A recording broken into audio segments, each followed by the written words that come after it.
OBD location in Mercedes C-Class is located just above or underneath the steering column, just above the accelerator, right underneath here. You have to pull this flap down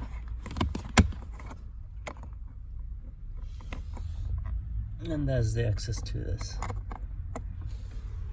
Right next to the where you open the bonnet, right near there, just above the brake pad actually.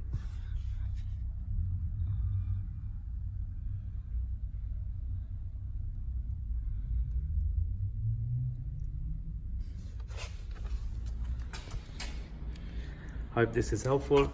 Thank you for watching the video. Please give it a thumbs up and subscribe.